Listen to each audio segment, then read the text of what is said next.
Hello എല്ലാവർക്കും നമസ്കാരം. പുതിയൊരു വീഡിയോയിലേക്ക് സ്വാഗതം. നമുക്കിന്ന് ഈ വീഡിയോയിലൂടെ ഓപ്റ്റിമൽ ടാക്സേഷൻ എന്താണെന്ന് മനസ്സിലാക്കാം. നമുക്ക് വീഡിയോയിലേക്ക് കിടക്കാം.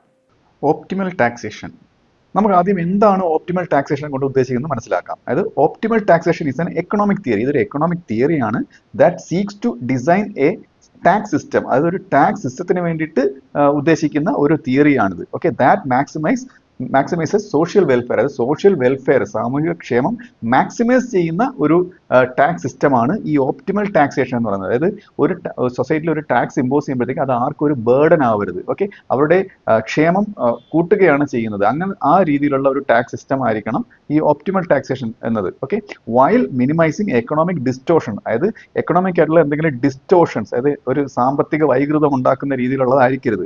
ആൻഡ് ഇൻഎഫിഷ്യൻസി, അതായത് ടാക്സ് ചുമത്തിയത് കൊണ്ട് എക്കണോമി ഒരു ഇൻഎഫിഷ്യന്റ് ആയിട്ടുള്ള ഒരു അവസ്ഥയിലേക്ക് പോവുകയും ചെയ്യരുത്. അപ്പൊ ഇങ്ങനെ ഒരു ടാക്സ് സിസ്റ്റത്തിനെയാണ് ഓപ്റ്റിമൽ ടാക്സേഷൻ എന്ന് പറയുന്നത്. Okay, the objective is to strike a balance between equity and efficiency. അതായത് ഈ ഓപ്റ്റിമൽ ടാക്സേഷൻ കൊണ്ട് ഉദ്ദേശിക്കുന്നത്, അതിന്റെ ലക്ഷ്യം എന്ന് പറയുന്നത് ഇക്വിറ്റിയും എഫിഷ്യൻസിയും തമ്മിലുള്ള ഒരു ബാലൻസ് കൊണ്ടുവരിക എന്നതാണ് ഇതിന്റെ ലക്ഷ്യം. ഇക്വിറ്റി എന്ന് പറയുന്നത് fair distribution of the tax burden. അത് ടാക്സ് ചുമത്തുമ്പോഴത്തേക്ക് അത് ഫെയർ ആയിരിക്കണം. ഓക്കെ, അൺഫെയർ ആയി പോകരുത്. എല്ലാവർക്കും താങ്ങാൻ പറ്റുന്ന രീതിയിലുള്ളതായിരിക്കണം. എല്ലാവർക്കും ഒരുപോലെയുള്ള എന്ന് വെച്ച് കഴിഞ്ഞാൽ വേറെ വേറെ ടാക്സ് ആണ് ഏർപ്പെടുത്തിയതെങ്കിലും എല്ലാവർക്കും താങ്ങാൻ പറ്റുന്ന, എല്ലാവർക്കും സ്വീകാര്യമായതായിരിക്കണം. ഓക്കെ, എഫിഷ്യൻസി എന്ന് പറയുന്നത് ensuring the tax system does not discourage productive economic behaviour. അതായത് പ്രൊഡക്റ്റീവ് ആയിട്ടുള്ള എക്കണോമിക് ബിഹേവിയറിനെ ഡിസ്കറേജ് ചെയ്യുന്ന ആയിരിക്കരുത്, നിരുത്സാഹപ്പെടുത്തുന്ന ആയിരിക്കരുത്. അതായത് എല്ലാവരും ഈ ടാക്സ് ഉള്ളത് കൊണ്ട്, ഈ ടാക്സ് ഏർപ്പെടുത്തിയതുകൊണ്ട് അത് പ്രശ്നമില്ല, അവർ ഇൻവെസ്റ്റ് ചെയ്യാം, ലാഭം ഉണ്ടാക്കുക എന്നുള്ള രീതിയിൽ മുന്നോട്ട് വരണം. അത് ടാക്സ് ബേർഡൻ കൊണ്ട് ആരും ഇൻവെസ്റ്റ് ചെയ്യാതെ അൺപ്രൊഡക്റ്റീവ് ആയിട്ട് ഇരിക്കരുത്. ഓക്കെ, അങ്ങനെ ഒരു ടാക്സ് സിസ്റ്റം ആയിരിക്കണം ഇത് ഓപ്റ്റിമൽ ടാക്സേഷൻ എന്ന് പറയുന്നത്. ഇനി നമുക്ക് ഇതിന്റെ കീ പ്രിൻസിപ്പിൾസ് നോക്കാം. Key principles of optimal taxation. അതിൽ ഒന്നാമത്തത് ഇക്വിറ്റി ആൻഡ് ഫെയർനെസ് ആണ്. ഓക്കെ, ഇതിൽ വരുന്നത് taxes should be fair and equitable. എല്ലാവർക്കും ഒരുപോലെ ഉള്ളതായിരിക്കണം, ഫെയർ ആയിരിക്കണം, ആർക്കും അമിതഭാരം ഈടാക്കുന്നതായിരിക്കരുത്, അല്ലെങ്കിൽ ഒരാളെ ഫേവർ ചെയ്തുകൊണ്ടുള്ളതായിരിക്കരുത്. ഓക്കെ, അത് ഇതിൽ ഹൊറിസോണ്ടൽ ഇക്വിറ്റി ഉണ്ട്, വെർട്ടിക്കൽ ഇക്വിറ്റി ഉണ്ട്. അതിൽ ഹൊറിസോണ്ടൽ ഇക്വിറ്റി എന്ന് പറയുന്നത് it implies that people with similar ability to pay taxes. അതായത് ടാക്സ് പേ ചെയ്യാൻ ഒരേ കഴിവുള്ള ആൾക്കാർക്ക് ഒരേ എമൗണ്ട് ആയിരിക്കണം ടാക്സ് ആയിട്ട് കൊടുക്കേണ്ടത്. Should pay similar amounts. Okay, അതിൽ വെർട്ടിക്കൽ ഇക്വിറ്റി എന്ന് പറയുന്നത് it suggest that those with greater ability, അത് ഉയർന്ന ടാക്സ് പേ ചെയ്യാൻ എബിലിറ്റി ഉള്ള, കഴിവുള്ള ആൾക്കാർക്ക് to pay should contribute more. അവർക്ക് കൂടുതൽ ടാക്സ് എമൗണ്ട് പേ ചെയ്യാനുള്ള ആ ഒരു വകുപ്പ് ഉണ്ടാക്കി കൊടുക്കണം. ഓക്കെ, അവർ കൂടുതൽ ടാക്സ് പേ ചെയ്യാൻ അവർക്ക് കഴിവുണ്ട്. അതായത് higher income or higher wealth ഉള്ള ആൾക്കാർക്ക് ആണ് ഇങ്ങനെയൊരു സിസ്റ്റം നടപ്പിലാക്കേണ്ടത്. അപ്പോൾ ഇതൊക്കെയാണ് ഇതിന്റെ കീ പ്രിൻസിപ്പിൾസ് എന്ന് പറയുന്നത്. ഓപ്റ്റിമൽ ടാക്സേഷൻ നമുക്കൊരു കർവ് ഉപയോഗിച്ച് എക്സ്പ്ലെയിൻ ചെയ്യാം. അതിന് ലാഫർ കർവ് എന്നാണ് പറയുന്നത്. ഈ ഇൻവേർട്ടഡ് യു ഷേപ്പിൽ കാണുന്ന ആ കർവാണ് ലാഫർ കർവ് എന്ന് പറയുന്നത്. ഓക്കെ, അതായത് ഈ ലാഫർ കർവ് സൂചിപ്പിക്കുന്നത് it illustrates the relationship between tax rates and tax revenue collected by the government. അതായത് ഗവൺമെന്റ് കളക്ട് ചെയ്യുന്ന ടാക്സ് റേറ്റും ടാക്സ് റവന്യൂയും തമ്മിലുള്ള റിലേഷൻഷിപ്പാണ് ഇത് കാണിക്കുന്നത്. അതിൽ നമുക്ക് കാണാം വൈ ആക്സിൽ ടാക്സ് റവന്യൂവും എക്സ് ആക്സിൽ ടാക്സ് റേറ്റുമാണ് കൊടുത്തിരിക്കുന്നത്. ഓക്കെ, ഈ കർവ് കാണിച്ചിരിക്കുന്നത്, അതായത് ടാക്സ് റേറ്റ് ഇങ്ങനെ കൂടി പോകുന്നതനുസരിച്ച് ടാക്സ് റവന്യൂ അതുപോലെ ഇങ്ങനെ കൂടി പോകത്തില്ല. ഒരു പോയിന്റിന് അപ്പുറം ടാക്സ് റവന്യൂ കുറയുന്നതായിട്ടാണ് കാണിച്ചിരിക്കുന്നത്. അതായത് മാക്സിമം ടാക്സ് റവന്യൂ എന്ന് പറയുന്നത് എം എന്നുള്ള പോയിന്റിലാണ്. ഓക്കെ, ഇതിന്റെ ഡിസ്ക്രിപ്ഷൻ ഇങ്ങനെയാണ് വരുന്നത്. അതായത് അറ്റ് 0%, അവിടെ 0% കാണാവുന്നതാണ്. ഈ 0% ടാക്സ് റേറ്റിൽ the government collects no revenue. ഇവിടെ ഗവൺമെന്റ് റവന്യൂ ഒന്നും കിട്ടുന്നില്ലെന്ന് നമുക്ക് മനസ്സിലാക്കാം. ഓക്കെ, അറ്റ് 100% ടാക്സ് റേറ്റ്, അപ്പോൾ 100% ടാക്സ് റേറ്റ്, അതിന്റെ രണ്ട് എക്സ്ട്രീം ആണ് ഞാൻ പറയുന്നത്, 0 to 100 ആ കർവിന്റെ. ഓക്കെ, 100% ടാക്സ് റേറ്റിൽ taxpayers have no incentive to work or invest. അതായത് അവർക്ക് എന്തില്ല, ഇൻവെസ്റ്റ് ചെയ്യാനുള്ളതോ അല്ലെങ്കിൽ വർക്ക് ചെയ്യാനുള്ള ആ ഒരു ഇൻസെന്റീവ് കിട്ടുന്നില്ല. കാര്യം എന്താണ്, അവർ ജോലി ചെയ്യുന്ന എല്ലാ പണവും ടാക്സ് ആയിട്ട് 100% ടാക്സ് ഈടായിക്കൊണ്ട് പോവുകയാണ്. അവർ രണ്ട് എക്സ്ട്രീമാണ്, അങ്ങനെ ഒരിക്കലും ഉണ്ടാവില്ല. ഓക്കെ, അപ്പോൾ അവർക്ക് leading to no revenue as well, അവർക്ക് റവന്യൂ ഒന്നും ഇല്ല. അപ്പോൾ ഇതാണ് രണ്ട് എക്സ്ട്രീം പറഞ്ഞത്. ഓക്കെ, ഇനി ഈ രണ്ട് എക്സ്ട്രീമിന്റെ ഇടയിൽ ആ സെൻട്രൽ എം എന്നുള്ള പോയിന്റ് കാണാം. Between these extremes there is an optimal tax rate. ആ എം ആണ് ഓപ്റ്റിമൽ ആയിട്ടുള്ള, ഞാൻ ഇത്രയും നേരം എക്സ്പ്ലെയിൻ ചെയ്ത ഓപ്റ്റിമൽ ടാക്സ് റേറ്റ് എന്ന് പറയുന്നത് എം എന്ന പോയിന്റിലാണ് വരുന്നത്. Okay, there is an optimal tax rate where the government maximize its tax revenue. അപ്പോൾ ഇവിടെയാണ് ഗവൺമെന്റ് ഏറ്റവും കൂടുതൽ ടാക്സ് റവന്യൂ കിട്ടുന്നത്. അതിന് മേളിലോട്ട് ടാക്സ് ഈടാക്കിയാൽ ആ ബി എന്നുള്ള പോയിന്റിൽ വന്നു കഴിഞ്ഞാൽ ഗവൺമെന്റ് ടാക്സ് റവന്യൂ കുറയും, ആൾക്കാർക്ക് ഇൻസെന്റീവ് ഇല്ലാതെ പോകുന്നുണ്ട്. എ എന്ന പോയിന്റിൽ ആണ് ടാക്സ് ഈടാക്കുന്നുണ്ടെന്നുണ്ടെങ്കിൽ മതിയായ ടാക്സ് റവന്യൂ കിട്ടുന്നതില്ല. അപ്പോൾ ഏറ്റവും മതിയായിട്ടുള്ള ആൾക്കാർക്ക് ഇൻസെന്റീവും വേണം, വർക്ക് ചെയ്യാനുള്ള ഇൻസെന്റീവും വേണം, ഗവൺമെന്റിന് ടാക്സ് റവന്യൂ മാക്സിമൈസ് ചെയ്യുകയും വേണം. ആ പോയിന്റാണ് ഈ എം കൊണ്ട് സൂചിപ്പിക്കുന്നത്. അവിടെ എമ്മിൽ നിന്ന് താഴോട്ട് dotted line X axis touch ചെയ്യുന്ന ആ പോയിന്റിൽ എഴുതിയിട്ടുണ്ട് മാക്സിമം ടാക്സ് റേറ്റ് എന്നുള്ളത്. ഓക്കെ, അടുത്ത കീ പ്രിൻസിപ്പിൾ എന്ന് പറയുന്നത് എഫിഷ്യൻസിയാണ്. അതായത് taxes should minimise distortions in economic decisions. അതായത് എക്കണോമിക് ഡിസിഷൻസിലുള്ള ആ ഡിസ്റ്റോർഷൻസ്, ആ ഒരു വൈകൃതങ്ങൾ കുറയ്ക്കണം. അതായത് സച്ച് ആസ് കൺസംഷനിലുള്ള എന്തെങ്കിലും ഡിസ്റ്റോർഷൻസ് ഉണ്ടെങ്കിൽ അത് ഇല്ലാണ്ടാക്കണം. Savings, investment and labour supply, ഇതിലൊക്കെയുള്ള ഡിസ്റ്റോർഷൻസ് കുറയ്ക്കണം. ഇതെല്ലാം ഒരു സ്മൂത്ത് ആയിട്ട് റൺ ചെയ്യുന്ന രീതിയിലുള്ളതായിരിക്കണം. അതാണ് ഈ എഫിഷ്യൻസി എന്ന് പറയുന്നത്. ഓക്കെ, അടുത്തത് efficient taxation ensures minimal loss. അതായത് ലോസ് ഏറ്റവും കൂടുതൽ കുറയ്ക്കുന്ന രീതിയിലുള്ളതാണ് ഈ എഫിഷ്യന്റ് ടാക്സേഷൻ എന്ന് പറയുന്നത്. ഇൻ ടോട്ടൽ എക്കണോമിക് ഔട്ട്പുട്ട്, ഇവിടെ ടോട്ടൽ എക്കണോമിക് ഔട്ട്പുട്ടിൽ അതായത് ഏറ്റവും കൂടുതൽ ലോസ് കുറയ്ക്കുന്ന രീതിയിലുള്ളതായിരിക്കണം. അതായത് മിനിമൈസിങ് ഡെഡ് വെയിറ്റ് ലോസ് എന്നാണ് ഇതിന് പറയുന്നത്. മറ്റൊരു ടേം ആണ്, എക്കണോമിക് ടേം ആണ്. ഓക്കെ,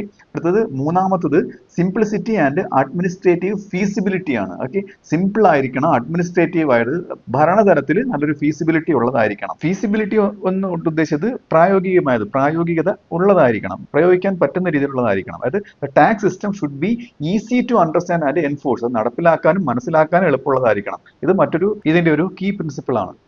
അടുത്തെന്ന് പറയുന്നത് റവന്യൂ സഫിഷ്യൻസി ആണ്. മതിയായിട്ടുള്ള റവന്യൂ, വരുമാനം ഗവൺമെന്റിന് കിട്ടുന്ന രീതിയിലുള്ളതായിരിക്കണം. അതായത് the system must generate enough revenue. എന്തിനു വേണ്ടിയിട്ട്? To fund public services and government operations. Public സർവീസിന് അല്ലെന്നുണ്ടെങ്കിൽ ഗവൺമെന്റ് ഓപ്പറേഷൻസിന് വേണ്ടിയിട്ട് ഫണ്ട് ചെയ്യുന്നുണ്ട്. പാലം പണി, അങ്ങനെയുള്ള റോഡ് വികസനം, അങ്ങനെയുള്ള പ്രവർത്തനങ്ങൾക്ക് ഫണ്ട് ചെയ്യുന്നുള്ള രീതിയിലുള്ളതായിരിക്കണം ഈ ടാക്സേഷൻ എന്ന് പറയുന്നത്. അടുത്ത് ഇൻസെന്റീവ് കമ്പാറ്റബിലിറ്റി ആണ്. അതായത് ഇൻസെന്റീവ്, വർക്ക് ചെയ്യാൻ, ജോലി ചെയ്യാനൊക്കെയുള്ള ആ ഒരു ഇൻസെന്റീവ്, ആ ഒരു പ്രചോദനം കൊടുക്കുന്ന രീതിയിലുള്ള ടാക്സേഷൻ ആയിരിക്കണം. ടാക്സസ് ഷുഡ് നോട്ട് ഡിസ്കറേജ് വർക്കിനെ ഡിസ്കറേജ് ചെയ്യരുത്, ഇൻവെസ്റ്റിനെ ഡിസ്കറേജ് ചെയ്യരുത്, ഓർ ഇന്നവേഷൻ അതായത് പുതിയ പുതിയ നിന്നും ഡിസ്കറേജ് ചെയ്യുന്ന രീതിയിലുള്ളതായിരിക്കരുത്. ഇനി നമുക്ക് ഈ ടാക്സ് എങ്ങനെയാണ് അപ്ലൈ ചെയ്ത് നോക്കാം, ഇതിന്റെ ആപ്ലിക്കേഷൻസ്. ഓക്കെ, അതായത് the theory is often implemented using 2 major frame works. 2 പ്രധാനപ്പെട്ട ഫ്രെയിം വർക്ക്സ് ഉപയോഗിച്ചുകൊണ്ടാണ് ഇത് ഇംപ്ലിമെന്റ് ചെയ്തിട്ടുള്ളത്. അതിൽ ഒന്നാമത് കമ്മോഡിറ്റി ടാക്സ് ആണ്. ഇതിനെ റാംസേ റൂൾ എന്ന് പറയും. ഓക്കെ, ഇതെന്ന് പറയുന്നത് taxes on goods and services should be inversely proportional. അതായത് ടാക്സ് സാധനങ്ങളുടെയും സേവനങ്ങളുടെയും മുകളിൽ ചുമത്തുന്ന ടാക്സ് എന്ന് പറയുന്നത് ഇൻവേഴ്സ്ലി പ്രൊപ്പോർഷണൽ ആയിരിക്കണം. ഏതിനോട്?